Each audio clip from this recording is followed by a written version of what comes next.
Aries 25, a double promise. It's really important for us to govern the expectations that we have in life, because expectation has magnetism and we attract what we expect. Of course, it's not guaranteed that we'll always get what we expect to get. That's obvious. And yet, it is also fairly clear if you study the situation that we tend to fulfill our expectations. There is that general tendency in every life. And so, we need therefore to learn how to expect what we want and not what we don't want.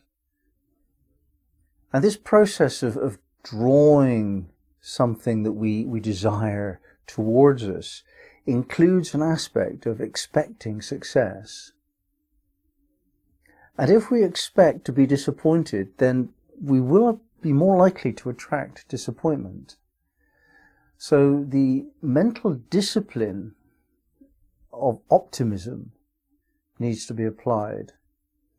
Now, I'm terming it mental discipline because it doesn't bubble up naturally in all of us. Some people are naturally optimistic, some zodiac signs more so than other ones, yeah. And yet we have what we have and we have to work with that. So if you're naturally an optimistic person, you might need to make that more realistic. But if you're not naturally optimistic, then you need to learn the discipline of optimism. Because without optimism, we tend towards pessimism and therefore attracting negative outcomes. That's the tendency in life. So, how do we do that? How do we discipline the mind towards optimism? And I think it depends upon this understanding that, first of all, we understand that life is cyclical. The vibration of everything in life is evidence of its aliveness. Vibration is life. Life is vibration. And vibration necessarily means up and down. That's what it is. So in life we're going to go up and we're going to go down, and there's nothing we can do about it. So what we know when we go up and we're feeling great and on top of the world is that to some extent that's going to drop off. Certainly the feelings of success and recognition and reward that we sometimes get is short-lived. The buzz of that is very short-lived indeed. But equally, the downs that we experience, the setbacks, the bad fortune, those are pretty short-lived as well, provided you have the optimistic expectation of being able to go with the flow of things and just ride the wave up to the next high. And so if you encounter a setback in your plans, if you're on track for something and it doesn't work, instead of feeling dispirited and despondent, there's an option. And the option is to look around for what benefits there are in this setback. What actually is good that is happening now as a result of the setback? Because that's the clue about where to put your attention. In any situation, there's a likelihood that some of it will work and some of it will not work. And what we do then is look for those parts of it which work and concentrate on those. It's a normal part of the cycle of life.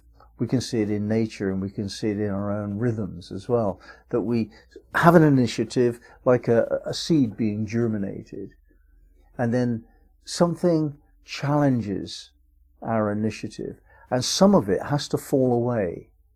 It is pruned. And some of these germinated seeds, they die. The frost gets them, or an animal in the garden eats them. Quite a lot of seeds die off. But the ones that come to fruition, they reach their glory, and then they give fruit, further seeds for the future. And it's like that with our projects. Our projects are meant to be tested for reasonableness, for realism, for realizability, for whether or not we actually really want it. Because as soon as we've actually put our visions into the world, they become something else. When we see the reality of what we've envisioned, we might not really want it. So we filter out that which we don't want and prune away bits. That's a necessary process.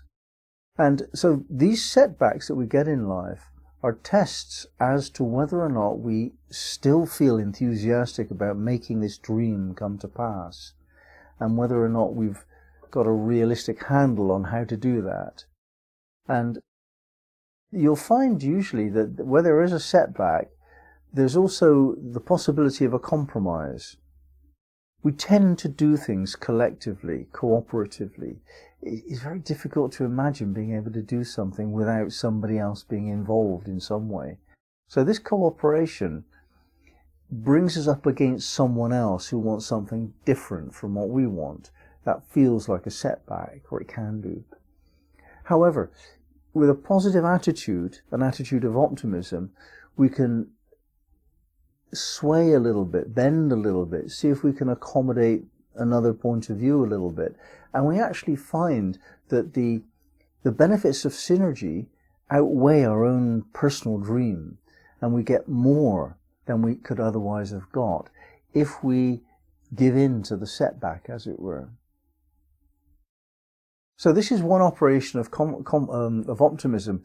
We go with the flow, and we assume that if there is a setback, it is necessarily a signal that something better is coming, better than we previously imagined. Now, the second thing we need to do to maintain an optimistic mindset is to notice very clearly what there is in our current situation that's good.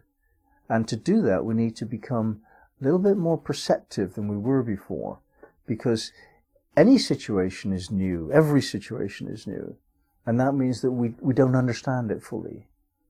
And that means that we don't understand the implications of it in our future. Not fully.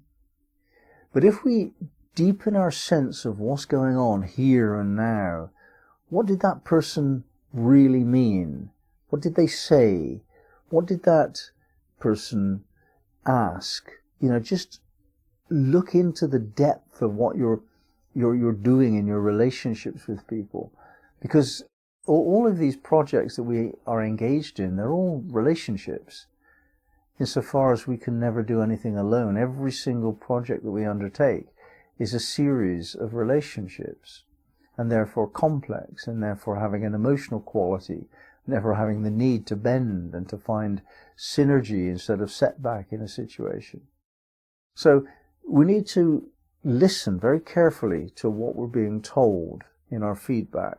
And we need to speak very clearly to make sure that our own vision is understood, so that the other person can bend their cycles, bend their way of being to accommodate us. That's the process.